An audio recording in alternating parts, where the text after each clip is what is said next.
So welcome everyone. I'm Dr. Kate Ott, the Stead Professor of Christian Social Ethics and Director of the Stead Center for Ethics and Values.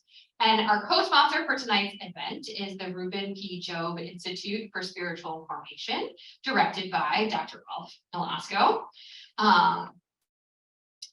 You also have a very long title. Who is the Reuben P. Job Professor of Spiritual Formation and Pastoral Theology? We like long titles here at Garrett. Do you want to say something about the Job Institute? Sure. Well, You have to come here. Oh. Just so we can share about. Of course. Welcome, everyone. This is such a wonderful opportunity to have chaplains in the space.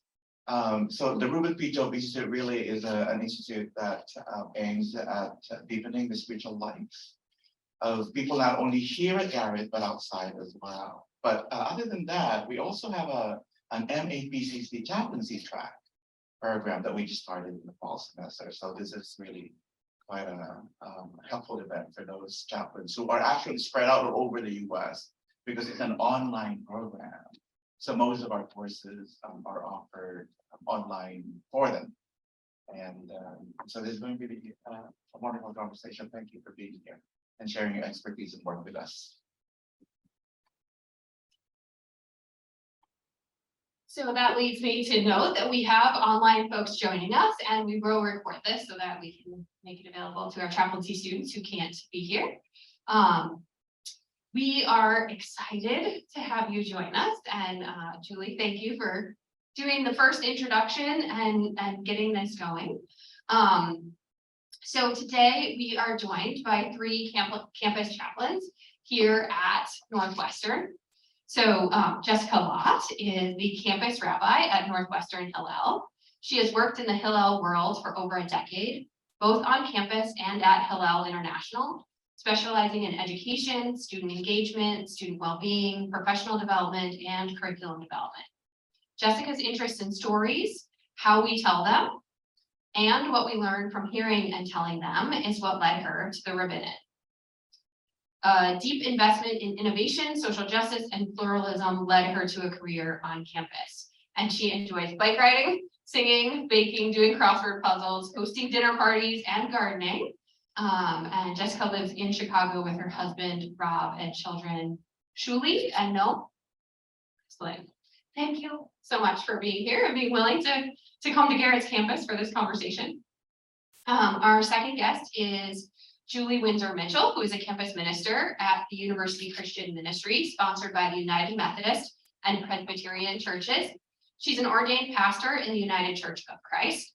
I love that you're the minister at a United Methodist and Presbyterian sponsored ministry, and you are a UCC minister. Very ecumenical. She came to Northwestern 23 years ago and has been in campus ministry ever since because she loves college students so much. Prior to UCM, she served as pastor of St. John's United Methodist Church of Christ in Evanston. She is a graduate of Brown University and Harvard Divinity School. She loves to share stories about life, love, spirituality, and social justice. And when she's not hanging out on campus, you can probably find her traveling international during non-pandemic times, and camping with her husband and kids, riding her bike around Evanston, or doing burpees. That does not seem like fun. What a demo. At the end, we definitely want a demo. You're dressed for it. Do it. And then we are also joined by Tahera Ahmad. Did I do okay? Close. Good thing. I'll keep working. A dynamic Muslim scholar practitioner who serves as the director of Interfaith Engagement, associate university chaplain, and associate chair of the Women's Residential College at Northwestern University. That's a lot of roles and titles. And she used to be on faculty here at Garrett Evangelical Theological Seminary. So welcome back. A renowned speaker, Ahmed. I'm still not getting it. No, it's okay. I'm like, I forget who wrote that bio. Sorry. Okay. Well, he works closely with the U.S. Justice and State Departments, leading both national and international workshops on cultural awareness of Muslims and religious diversity. Her undergraduate education is in biochemistry and her graduate work is in theology, which I'm just fascinated by. And she studied Islamic chaplaincy and interfaith dialogue program at the Hartford Seminary, I believe in Connecticut, correct? Great, that's where I'm originally from. Received a graduate certificate in women's spiritual leadership program and a graduate certification in classical Arabic and Islamic studies. So welcome to the three of you. Folks online, we are gonna start with one question that we have asked each of our chaplains to answer. And then we came up with two other questions and you can kind of choose which one you'd like to respond to. And then we'll take Q&A from anyone who's online. The Stead Center person online will be sending any chat or additional questions our way. And then anyone in the room who has a question, we're small, so you can feel free to ask it if you're comfortable, but we did put cards out if you prefer to write it down. So I'll pass it to you first, Jessica. So this is this question about what are the values that guide your interfaith encounters? And so first I just want to say thank you. It's really great to be here. But I didn't include my bio that I grew up in Evanston. So I grew up going past Garrett many, many times. This is actually my first time inside and it's beautiful and it's wonderful to be here. So in terms of the values that the question was what values guide our interfaith encounters? And also, is there a difference between those values and the values that guide our tradition-specific encounters? And I love this question because the answer is, well, there's a lot. I think there's overlap, and there also are some things that are particular. And I think that that's one of the things is that when I think of my work with Jewish students, and also sort of, I think of my work in some ways as representing Jewish folks in the world at large. One of those things is that I try a lot to actually think about like what that I do and what that I teach and what that I say is particularly Jewish and what is universally human. And sometimes it's hard to know the difference. And that's partially because I only have experience as a Jewish person in the world, right? I am Jewish and I am human. And so sometimes it's actually hard for me to discern like, well, what these things are, like, because that's where I sit, and that at my synagogue school that I went to, like for supplementary religious school, like for Sunday school and Hebrew school, when I was growing up, they said like the curriculum was called To See the World Through Jewish Eyes. And I think that that's definitely sort of how I function. And one of the things that I actually hope is what I'm instilling in the Jewish students that I work with is to give them the tools, skills, and knowledge and confidence to see the world through Jewish eyes. And so some of that actually means, and so I think that in terms of like what values guide my work, one of the deepest values, and I think this applies both with the Jewish students that I work with and in interfaith settings, is making the tradition accessible. I come from a tradition that could be, and it sometimes is designed to be, super inaccessible, right? It's in an ancient language with a different alphabet. It's written by these people like thousands of years ago. There are actually rules about who can and mostly who cannot study our ancient texts in what particular ways and in what settings. And so there actually are sort of all sorts of,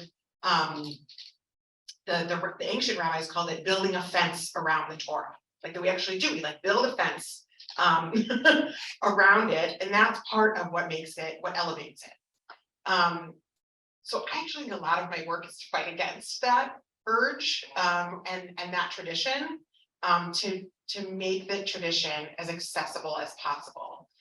When I was growing up, when I was in high school and we had like the career unit sophomore year at Evanston Township High School, I decided that I wanted to be, well, first I decided I wanted to be the Secretary General of the UN. But as I like to say, then I realized I'm a white Jewish lady from America, so that's not happening. And so I pivoted and I was like, well, I want to be a simultaneous translator. I'm really interested in languages. I'm interested in sort of translation and how every translation is an interpretation, and how it gives us access to all these different worlds, right? It's sort of like we understand worlds through language.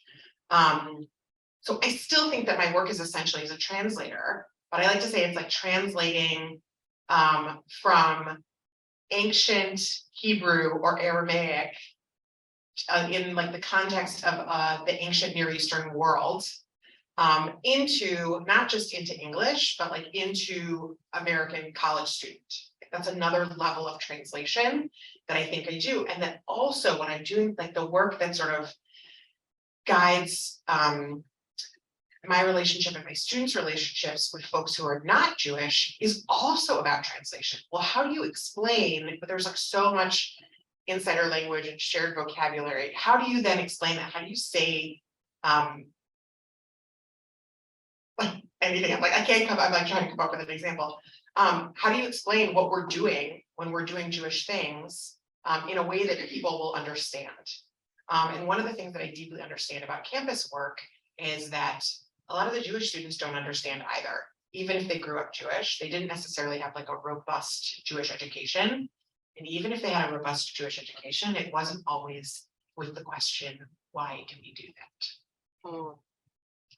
And so that openness to sort of saying we're on a journey, the tradition can be accessible, sort of like you are part of a chain in, a link in this chain of tradition is part of what I'm teaching my students. And also the idea that in order for people to sort of stake their claim as part of tradition, you have to be able to like speak it in their language. It has to be spoken in the vernacular.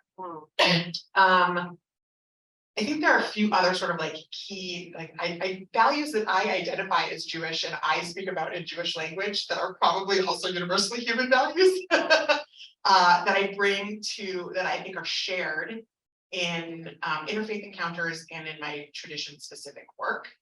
One of those in Hebrew we call it anava. In English we call that humility. But the Jewish understanding of humility is not I think we often think of humble as meaning like making yourself smaller. And the Jewish tradition, the understanding of anava is about knowing exactly how much space to take up. So knowing like when to be big, like when to take space and when to make space. That's what we mean when we say humility. The other value that I bring to both interfaith and tradition specific work in Hebrew is called sakranut, and that means curiosity. And for me, that means like not checking your brain at the door, and actually being curious in a and it goes hand in hand with the next one in a respectful way about your own tradition and about the tradition of others. And even within Jewish spaces, there's lots of different traditions, whether because those might be ethnic traditions, and also there's different ways of being Jewish.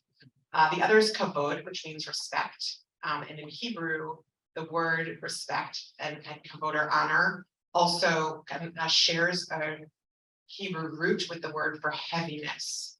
And I think that means that like we take that part really seriously, right? That it's actually a lot of weight to say, I honor and respect who you are. And then the other thing that I think is sort of the most important value that I bring is the value of machloket l'shem shamayim, which means disagreeing for the sake of heaven. And the idea is that you can actually engage in respectful disagreement, and that if you are bringing the right intention, you don't actually have to agree. And that in fact, when we don't agree, but we approach someone with real honor and we understand that our conversation is serving a higher purpose, that is actually deeply sacred work. Thank Julie. Okay, thank you. It's fun for me to be here because I've often been at Garrett as a peer group facilitator for the MDiv program, and I'm not doing that this year, so it's fun to see you guys. The way I took this question was in thinking about like how I help students claim their own sense of ethics and values and make decisions, and how that's rooted in like their faith tradition. And for me, all that goes back to is like my own call to campus ministry came when I was in college. And what I was really looking for during that time in my life was someone who would walk with me in my own faith journey and be a companion, someone who was just non-judgmental, who was a mentor. So I really see my role in the work that I do as accompaniment. I just walk with people wherever they're at and meet them wherever they're at. And I try to encourage them to not be afraid to wrestle with hard questions and ask the big questions of life. And I try to listen and try to be the person who helps them kind of quiet all the noise in the world so that they can go inward and like be in touch with that wisdom of God that is already within them, but gets drowned out by so many other things. I also, one of my fundamental values is that I believe whatever our faith tradition is, it calls us to action. So since I'm at a Wesleyan Heritage Seminary, I'm going to throw something out there. The Wesleyan quadrilateral is actually quite useful for this. When we think about scripture, tradition, reason, and experience as a structure for helping students make decisions and figure out what their ethics and values are. I don't usually tell students that that's the Wesleyan quadrilateral, but it helps me as a framework to help students. If it's a United Methodist student, I might tell them, have you ever heard of this? And they'll probably say no. But I feel like it's applicable in all of my interactions with students. And that doesn't matter whether it's an ecumenical interaction or an interfaith interaction. It really doesn't matter. I'm able to ask students, well, like, what does your tradition teach? You know, what does your scripture say about this particular issue? What's your personal experience of this issue? What does your logic tell you? What does reason tell you? What does your brain tell you? Northwestern students are all really, really smart. And, you know, God has given them those gifts of intellect, like, let's use that. And then I might say to a student, depending on what their tradition is, if they feel like they have a faith tradition, if it's a United Methodist student, if they're trying to make a decision or figure out what their values are, I might say, have you ever read the United Methodist Social Principles? Do you know what they say? Oh, let's read them. Okay, I'll help you find it. Or if the Catholic student, I might say, well, what does Catholic social teaching say about this? And they've probably never heard of Catholic social teaching. So, you know, let's read that or talk about that. A lot of times I engage with evangelical Christian students, and many of them are completely unaware of what their church might teach about a particular topic.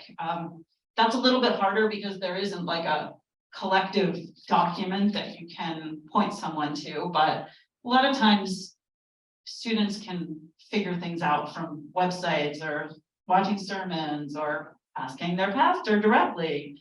And I was thinking about what some of the issues are that students bring to me. I don't know if you guys want to weigh in on this too, but some of the things that I thought about, and this is just like recently, issues that students have brought to me.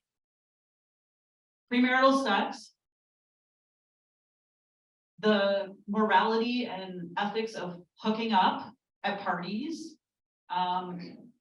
three-way sexual encounters or like multi-person sexual encounters, homosexuality, gender identity. Actually, yesterday I was just talking with a student about gambling. He grew up in Las Vegas and is really interested in the ethics around gambling and casinos. For the past year or so, our University Christian Ministry has been really involved with labor rights on campus, and I've talked to students a lot about the rights for dining hall workers and hospitality workers who work for Compass, which is the group that employs the dining hall workers.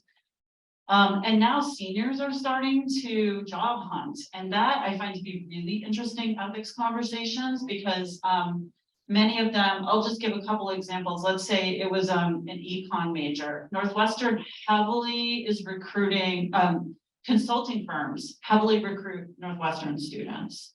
So then that invites a whole host of ethical questions around working as a consultant, and do they want to work at these big consulting firms or hedge funds or like all of that sort of stuff. Another example might be an engineer. A couple years ago, I had a student who was an engineering student, mechanical engineer, and was applying to work at Northrop Grumman, which is a huge military contractor. And they were really wrestling with the morality of working for a big company like that. So these are some of the types of issues that I just wrote these down, but I'm sure you guys have like a million examples like this of the types of things that we encounter as chaplains and campus ministers like every single day with students, and trying to help guide them, not to tell them the answers, because you can't tell anybody what to believe. They have to come to this on their own terms, but to help them think about these things as a companion, as a guide, as a mentor, as a friend, who is just willing to sit with them in the mess of sorting it all out.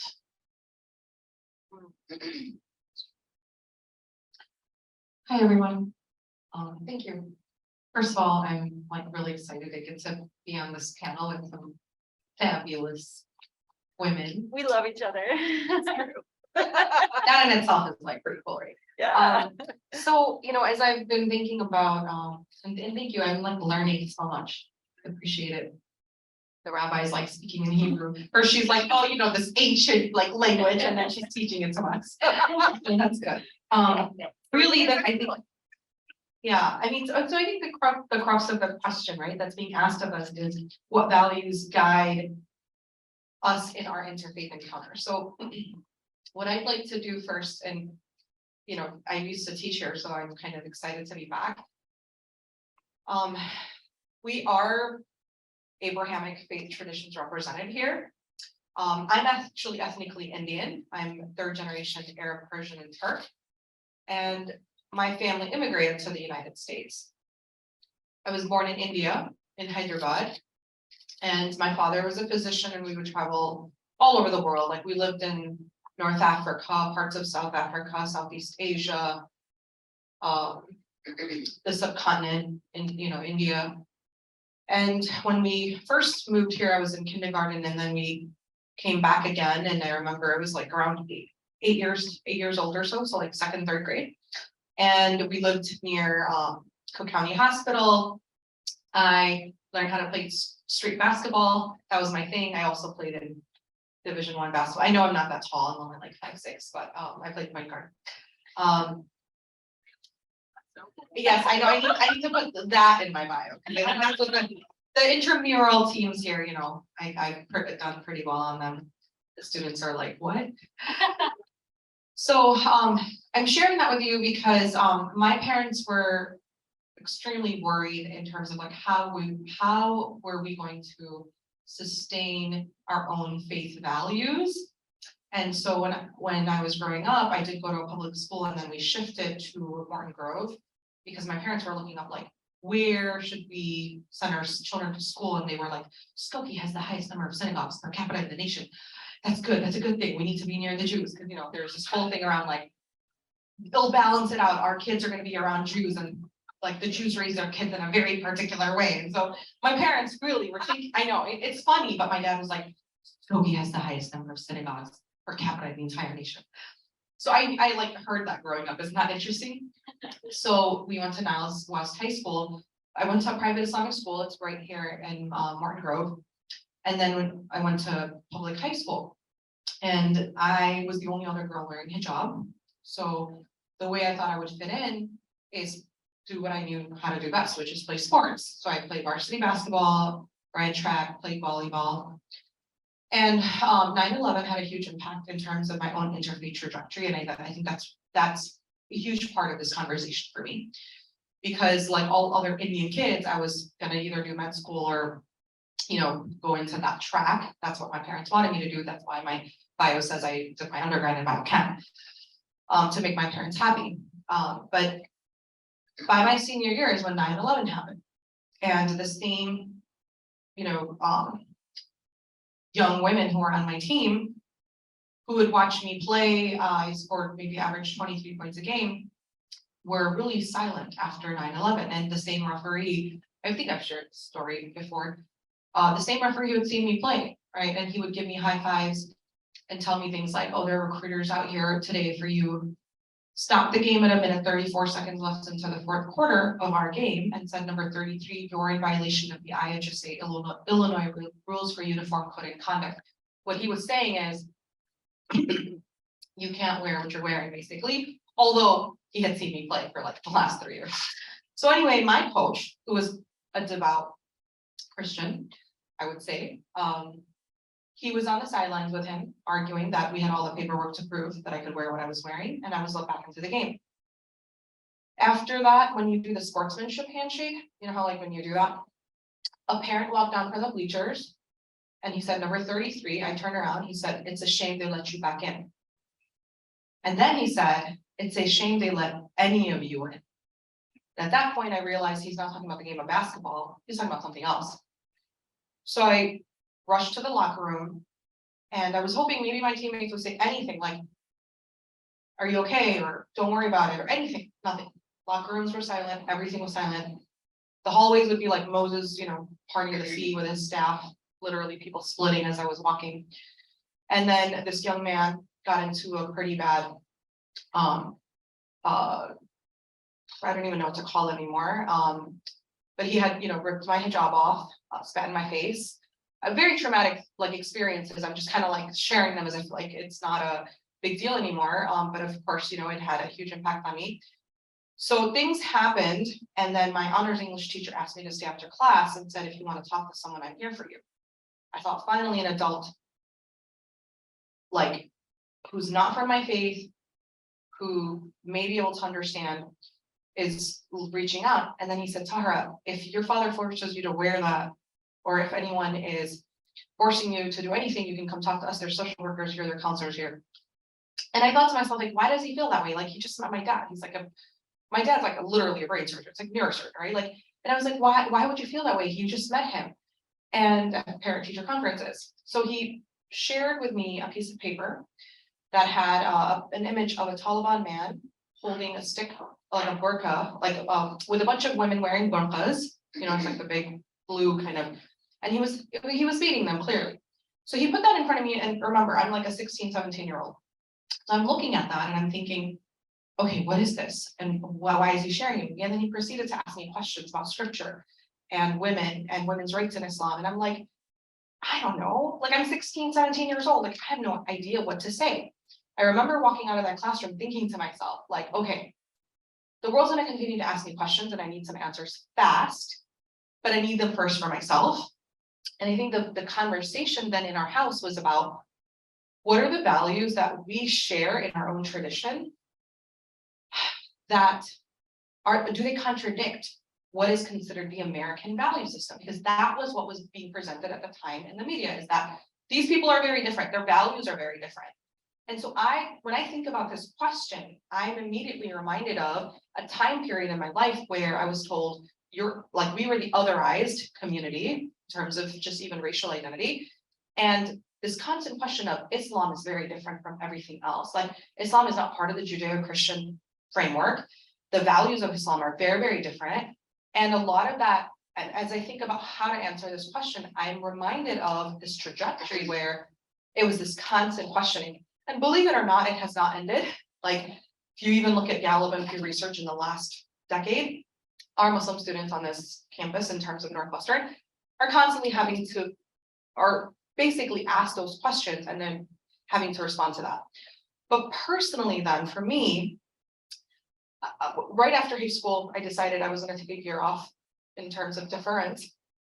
And I'm really sorry, I'm getting like heartburn all the time from my pregnancy, so I'm sorry if I like pause. So I worked at a pharmacy because my parents wanted me to become a pharmacist or a doctor or whatever. And my boss was a Jewish man. It was my first like, I mean, I had Jewish friends, but this was like someone who I saw every single day who was talking about Shabbat and like, I was like, what is he saying? What is he talking about? So, and by the way, this is not a commercial pharmacy. This was like, or a retail pharmacy. This was a privately owned pharmacy. And what that means is his bread and butter came from the patronage for years, right? Like he built out like, so this woman comes up to the counter and that day I was like giving out, like I usually filled the pills. I never, sat at the counter. That day I was at the counter. She asked for her medication. I gave her the bag, like the prescription bag, and she wouldn't even look at me. She leaned over and she said, "Mark, I am not taking my pills from this rag-headed Muslim girl." So I paused. I remember dropping the bag and I thought to myself, like, okay, how do I, what should I do? Should I just talk to her or should I wait for my boss? So I went to the corner. My boss came up and all I heard him say was like, no, thank you. Thank you. And then a third time, thank you. And I was like, why is he thanking her? Why is he thanking her? So I got even more upset. I was like, I thought high school was this crazy experience. It's repeating itself.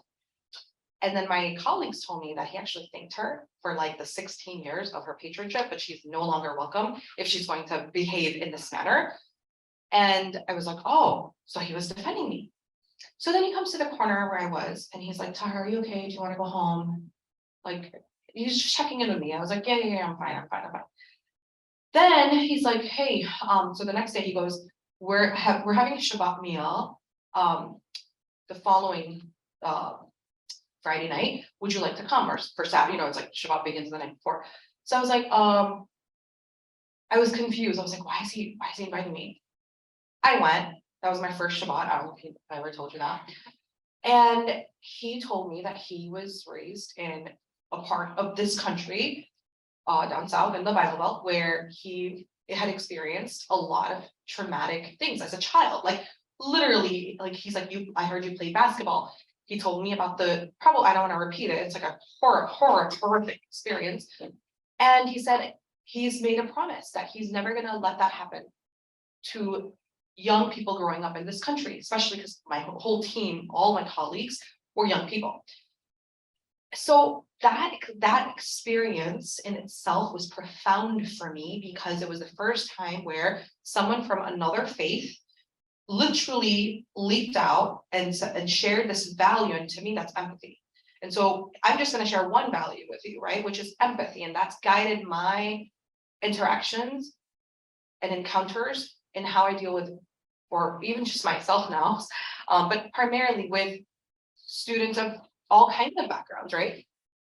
That idea where you can put yourself in someone else's shoes and not say that you know everything about that experience, but can at least offer something in that time where they are their world is collapsing, right? And so I think empathy has been such a great part of my own journey. And I'm so glad that I learned it from someone else who wasn't even part of my own faith, but was able to teach that to me. And then I was able to say, okay, maybe this is the future for me. Maybe I need to be part of this whole learning of other world traditions and then primarily the interfaith movement. So I know that was more of my narrative, but I wanted to be able to, for you to have that background in terms of how I came to that point. Thank you.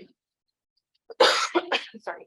It's for you all, if you'd like to respond to each other at this point, or if there's something else that sparked that you'd like to reply to. Thank you. I love listening. We've all known, you've known each other longer than you've known me, but we've known each other for a while, but I love that I always hear new stories about your experiences. I'll just say in terms of my work on campus, a lot of Tahera, what you said about sort of like, in order to be able to answer questions about your own tradition, like I encounter that so much with my own students in terms of like, students will say to them, well, why do Jews do X? Or why don't Jews do Y? Or tell me about what Jewish tradition says about Z. And they just don't know. And there's something, and for some people, that's inspiring, right? And there's this like, I'm gonna find this out. I'm gonna explore. And for some people, there's a lot of shame in that, you know, I know, and for some students, there's a lot of anger in that. I've had students who've come to me and said, and I remember this actually wasn't here, this was at a different university that I was working at. A student came to me and she was like, okay, I'm very angry at my synagogue at home. She's like, I went to Hebrew school twice a week, every year from when I was 4 till when I was 13. I went to Jewish summer camp. I went on the thing, and now I'm coming here and people are asking me questions about my religion, and I don't know anything. Like I learned nothing. I learned how to like be friends with Jewish people, and like I already know how to do that. And so one of the joys of my work is actually helping people to dive deep into a tradition that they have not always been let into. And I think sometimes it's very hard for people when they come or at this stage in life, especially the super high performing, intellectual, smart, high achieving Northwestern students, and someone asks them a question that they feel they're supposed to have an answer to, and they simply don't. That they're supposed to have an opinion, they're supposed to have an answer about Shabbat, they're supposed to understand the Jewish dietary laws, they're supposed to know the ins and outs and the history of the Israeli-Palestinian conflict and have an opinion on it. And they just don't know. It's like most people just don't know. And there's something that's very sad about that, right? That they like don't know, they haven't been given like access to the like enormous depth of the tradition. And there's also something that like there's an opportunity, like that's why I'm here. It's I was so exciting and interesting to hear like the ways, you know, like I also am like, I'm this guide for you to say like, well, like the questions about like being in what's a healthy adult relationship. So I often say to students, I was like, you're not the first person to ever ask that question. And like part of like the stories of our tradition are there to be the people who came before you and made all these mistakes, right? The stories in the Bible are not stories of functional, healthy adult relationships. For the most part, they're like, we're supposed to learn what not to do from these people. It's like how not to parent sometimes, right? How not to be a partner, how not to like be in relationship with your parents. And like we laugh, but I think sometimes that's like, people don't know that either. And that's one of the things that I think like bringing the ability to say like your questions are welcome, and most people also like if you don't know, you are the majority and not the minority. I have to say that like over and over and over again. One of the things that we've talked about is like how low religious literacy is in general on this campus in America. And that's like both like people's knowledge about their own religion and people's knowledge about other religious traditions. So to like, it's really like, it's like an honor and an opportunity to be one of the people that says like, oh, I'm going to give you access to this like whole toolkit that you have.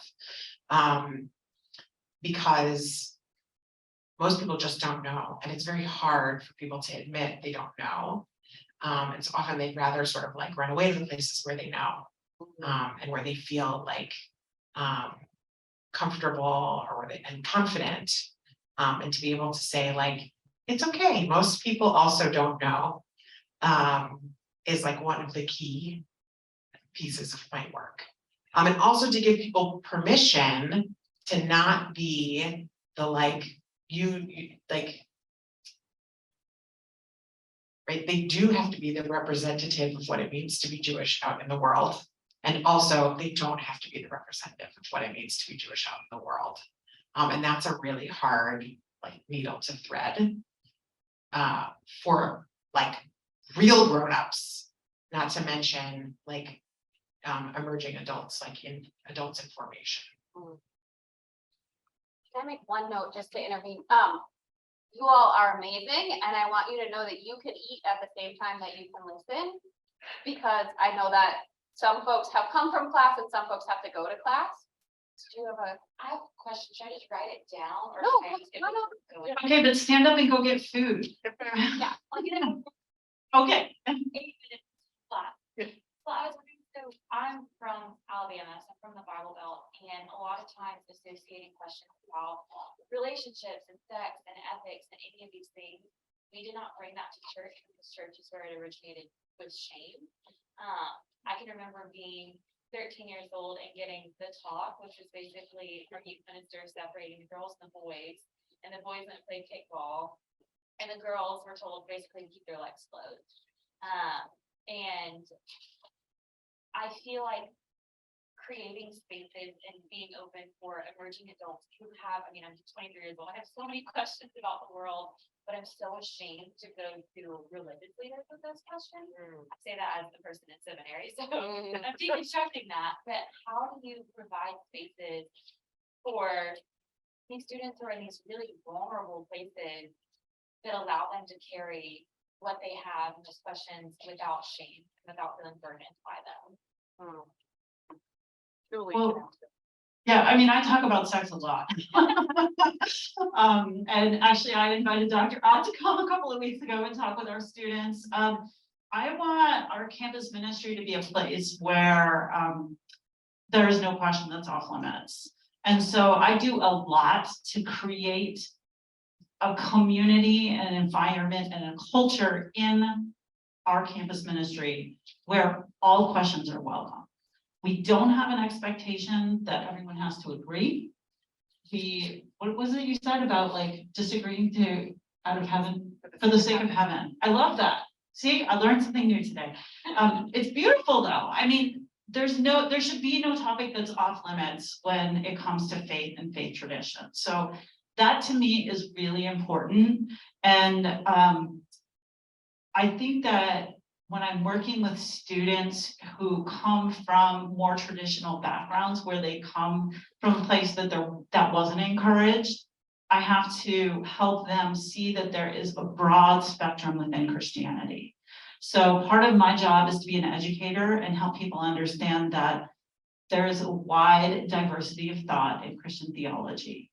And the way that your church taught you is not the only way to be a Christian. So I do that by building relationships, which I feel like is really, I mean, it's the fundamental thing that all of us have been talking about is building relationships. Our students many years ago came up with the tagline, open hearts, open minds. I didn't come up with that, but that's what they wanted the motto of our campus ministry to be. And that's in our logo and it's on all of our publicity and everything. I will say that like, when I encounter a student at Northwestern who is so certain about their faith, I'm a little skeptical. When somebody says that they've never doubted anything, it just gives me pause. I'm always really cautious around those people. And to be perfectly honest, those are probably my most challenging interactions with students. It tends to be, in my case, evangelical Christians who just have a very rigid definition of their faith. And my perspective on faith is coming from a place of openness and curiosity and empathy and compassion. And that's often where I have the biggest struggle in being empathetic to them. It's hard for me. I'm just going to be honest about it. But I feel like those conversations are important too, because I don't think that we all have to agree. I think we learn from being together in relationship. And so I have a relationship with both these amazing women and I learn from them. I just learned from Jessica today. You know, I learn all the time from being engaged with people who think differently than me, and that's why I do interfaith work.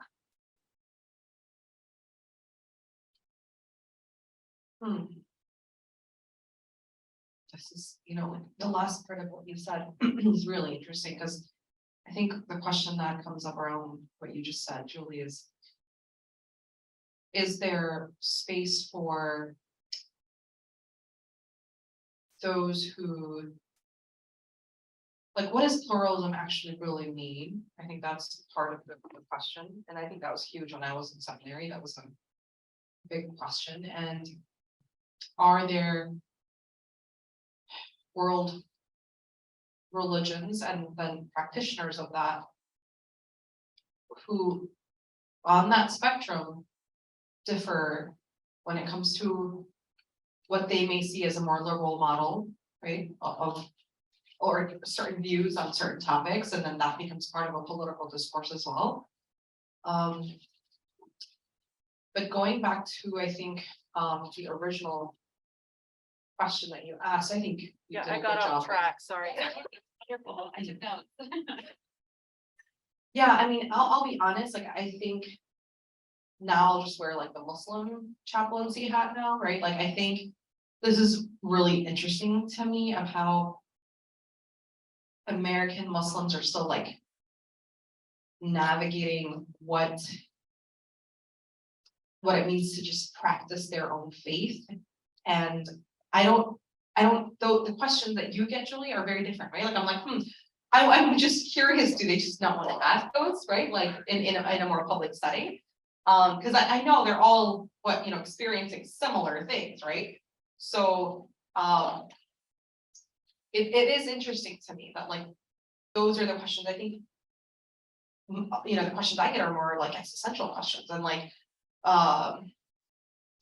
the nature of God and theodicy and like evil in the world and like, right, like more like little scholars like of theology asking, and I'm like, okay, this is so interesting. I'm not saying that they're not dealing with like whatever else every other teenager going to college is going through, but you also have young men that you're raising too, so I'm sure you're like, I'm curious as well, right? Like your ministry and then your mom ministry, like what is that like, right? Well, your kids are a lot younger. One's like 5 months and the other's like 7.5. Okay. I have Well- teenagers, that's why she's talking about this. Yeah, I mean, I think we just have to recognize that we just have, we do have different cultures as well, right? Like when I'm thinking about like Muslim students, I can't say there's just like one cultural background either, and similar to many of us. So I don't know if I think you did a great job answering that particular question. So did you want to respond as well to hers? Yeah, I want to say one brief thing. I'll say one brief thing, which is, and this is, it did not come up in a conversation about sex, though we do have those. And I think part of it is we just put it out there. Like I run a bunch of different like educational series. It's like a cohort learning. So a group of students, they apply, they like learn together every week for a quarter. And we do like one, it's called Life's Big Questions, and one about pursuing justice, like what does Judaism have to say about social justice, and then we do one called Sex, Love, and Relationships. So it's like out there that this is an okay thing to talk about. But also, and this is not, we were actually having a conversation with a group of students about Shabbat, right, about the Jewish Sabbath, and what the vibe like of Shabbat should be, and what are sort of, so they talked about what are the things that are, I made a chart, that's why I'm going like this. What are the things that I like when we do it right, like what happens? And what's the feeling that results from that? And then how can we like take those feelings and like implement things that would make people feel this, right? So like sort of like working in all the directions. And one of the things that came up in that conversation is they said that one of the things that really works about Shabbat and Hillel is when our professional staff is present in a way that shows people that there are trusted adults on campus who are not their professors. Like, and that's like, I think that's one of the like keys to unlocking those difficult conversations and places where people might have like come in with shame whether that's about sex or anything else, sex, ignorance, like all the different things that we might have shame about. Like money, right, all the big ones. But like being a trusted adult who is like, can't be like, who can be like a role model in some way, and also just like a person they can come talk to who's not gonna grade them, can't be undersold. Because of time, we can, are there any other questions? I know some of you have to go to. No, okay, and there were no, there's online folks engaged, but no questions from them. So is there anything else you all would like to add before we close? Can I do one thing? Yeah. I just want to say how much I love working in an interfaith environment. I love my colleagues here. I never, ever hesitate to ask them if there's something that I don't know. You know how you were talking about humility and how hard it is to say I don't know? I say I don't know all the time. When people ask me stuff, I say, I'll find out, or let's find out together. Or I'm gonna ask Rabbi Jessica, or I'm gonna call Sister Tahera and find out. And that to me is like the joy of working in an interfaith setting. And I think all of us who work as religious leaders at Northwestern, we all experience that, and we all want to support every student from every faith background. So I think we all agree that we're not just here for the Muslim students. We're not just here for the Christian students. We're not just here for the Jewish students. We're here to support the spiritual, religious, ethnic, cultural, all the holistic being of every student on campus. And all of us serve in pastoral care, and all of us do service, and all of us work for social justice. And the beauty of that is that we can do it in this very pluralistic university. So I love my work. I was just gonna say that as, students studying in the seminary setting, I think it's really important to continue to engage with communities that you're not normatively associated with. Even if it's like a little bit of discomfort in the beginning, and sometimes it's hard to know if like can be invited into the space or not. And I think that you can, engage to know what those, proper parameters are, because some communities do have certain, I don't know if rules is the right word, but ways of being in that space. And then I think the other piece is interfaith has become like this buzzword in some cases, and I'm always trying to grapple with how do you keep things real, right? Like, how do you respect this idea of, and this is why I like love the rabbinical like tradition of like debate and constant like wrestling, right? And so I think that that's like gonna be our takeaway, right? The whole, what did you say? Disagreeing for the sake of heaven, right? I think that's profound, right? So I think that is also part of the conversation, is there are going to be people who differ because of their own understanding. And I think it's interesting to me what you said about, like the empathy, like, can you have empathy for the person who's pretty much saying like, I don't believe you're going to heaven, period, and but that is also like, they are also part of that conversation, right? And so just keeping that in mind too is like, I do think that we sometimes disengage with, and we all do this, right? Like we have our own echo chambers. But I think it's important to, in this work, to recognize that it's also messy, and it's not kumbaya, it's not all falafel and hummus type work. Although we love that at our events. But it can get messy. And one last thing is, often at like secular universities where religion is not like, it's appreciated, but it's, it's not something that is considered like, we're not, for example, Northwestern is no longer, we were the Fighting Methodists like a long time ago, right?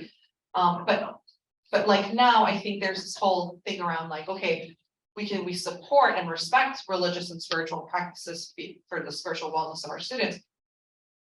But I think there's